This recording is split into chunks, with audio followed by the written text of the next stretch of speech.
के बाद खुशामदीद। हमारे साथ प्रोग्राम में शामिल हैं एजाज एहसन साहब। गुफ्तगू को आगे बढ़ाते हैं। हमने जिक्र किया इस्लामाबाद हाई कोर्ट के हवाले से, और यही इस खत पे जो पिटिशन का मैंने शुरू में भी जिक्र किया था जो सुप्रीम कोर्ट में दायर किया, वो मियां दाऊद साहब एक लॉयर है, उनकी जो है, and it's so surprising and shocking कि वो इस्लामाबाद हाई कोर्ट पे ही इल्जाम ठहरा रहे हैं कि जी उन्होंने बड़ा फायदा पहुंचाया है। और आपने जहां पे कहा कि एक इस्लामाबाद हाई कोर्ट के चीफ जस्टिस का एक बहरहाल सबके सामने एक रवैया रहा है, बट इसमें वो इंस्टेंसेस कोर्ट किए गए हैं कि जी प्रोटेक्टिव बेल इमरान खान को देने से लेकर बड़े उनको फायदे पहुंचाए गए हैं इसी हाई कोर्ट की जानिब से। सो लाए अमल में एजाज साहब जहां पे बार्स मुतालबा कर रही हैं और तमाम फौरी तौर पे मुल्कगीर वकला नुमाइंदगान कॉन्फ्रेंस इजलास तलब करने का मुतालबा किया जा रहा है, आपको लगता है कि यही एक वे फॉरवर्ड होगा और पूरे मुल्क भर से वकला को एक मूवमेंट जो है वो एक नजर आपको आ रही है, फोर्सी कर रहे हैं आप? जी मुझे तो नजर आ रही है। आई थिंक हमारे वक्त में जब हमने चलाई थी लॉयर्स मूवमेंट, हम कामयाब हुए।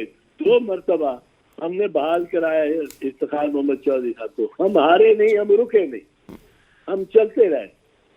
और मैं देखता हूँ कि इस वक्त जो लीडरशिप, नौजवान लीडरशिप है ना, हम तो साथ चलेंगे, पर हमारा रोल अब वो तो नहीं हो सकता कि पुलिस को बढ़ के लाठी भी पकड़ लें और पेट में पत्थर भी खा लें। मेरे सर पे लाठी इतनी जोर से लगी, लाठी टूट गई और मैं खड़ा रहा, उसकी पेट में पत्थर मारा, इतनी ईंट, आधी ईंट। अब हम वहां पर हम इनके साथ। और मैं समझता हूँ जो नौजवान क़यादत आजकल है वो बहुत ज्यादा इनलाइटेंड और बहुत ज्यादा फर्वर रखती है, उसमें ये कॉन्शियसनेस ज्यादा है। पर एक चीज मैं और आपको बता दूं, ये तो 6 बहुत ही बेहतरीन जजेस हैं जिन्होंने आके ये बात बता दी, कोई नहीं बताता। अब वो लोग फैसला वो कर देते हैं जो उधर से आया होता है और बताते नहीं है, किसी को जिक्र नहीं करते। कहते हैं जी मैरिज पे यही था, और चाहे मैरिज तो परख से उड़ा रहे जी। अब इसमें ये बात है सब जजेस की। अब ये 6 should become 60, should become 600। तब वकला भी इस तरह उठेंगे कि पूरी ताकत होगी। आप फर्क देखें, सईदुज़्ज़मान सिद्दीकी चीफ जस्टिस से मुशर्रफ ने हटाया और वो बिस्तर बोरिया बांध के अपना कराची चले गए जी। शाम की फ्लाइट लेके। कोई उन्होंने चूचा नहीं की, वकला नहीं उठे।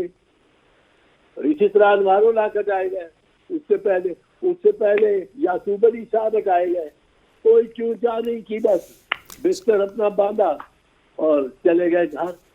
इफ्तिखार मोहम्मद चौधरी में क्या फर्क है? क्यों वकला निकले? क्योंकि उसने इनकार किया। उसने एक रियासती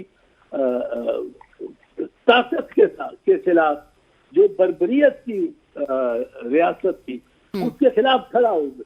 परवेज मुशर्रफ ने एज प्रेसिडेंट उसको कहा आप इस्तीफा दे, उसने कहा मैं नहीं दूंगा इस्तीफा। उसने कहा कैसे नहीं दोगे? उसने कहा नहीं दूंगा। बस वो खड़े हो गए और वकला निकले।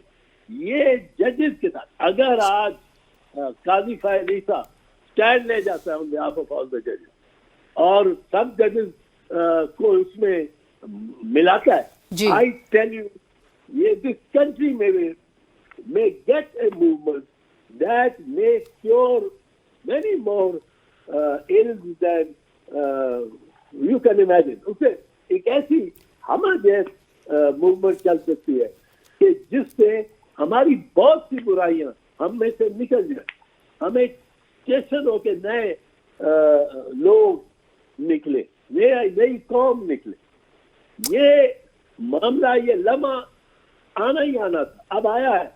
अब ये पहले तो जजेस थे, पहला वो बार जजेस थे, बार मीन बेट, पहला जो बार वो जो है वो जज राइट उनके कंधों पे है।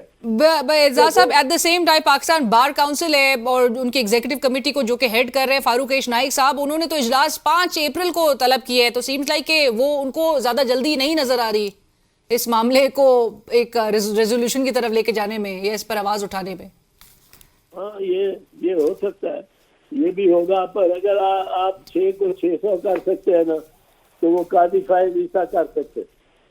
और 600 करने तो उनकी ताकत भी बहुत बढ़ती है, और वकील हर कदम पे उनके आगे बिछने को तैयार होगा, सारे पाकिस्तान का वकील। राइट और आपने जिस तरह से कहा कि एक अपॉर्चुनिटी काजी फाइज ईसा साहब के सामने है, आपको नजर आ रहा है कि वो बिल्कुल एक स्टैंड लेंगे इस पे। एजाज साहब बहुत शुक्रिया, thank you so much for joining us. Senior माहिर आईन कानून एजाज एहसन साहब इस वक्त हमसे बात करते थे, जिन्होंने कहा कि ये 6 मोतबर तरीन जजेस है और कौम को इन जजेस का ममनून होना चाहिए जिन्होंने ये स्टेप उठाया है। और इस वक्त पूरी वकला बरादरी को, मुल्क भर के वकला को वो इसी मौकिफ को सपोर्ट करते हुए देख रहे हैं और साथ साथ एक्सपेक्ट भी करते हैं कि चीफ जस्टिस ऑफ पाकिस्तान के आगे एक ये अपॉर्चुनिटी है और वो जरूर इस पे स्टैंड लेंगे, उस मामले को for once and for all मंतकी अंजाम तक जरूर पहुंचाएंगे। वक्त हुआ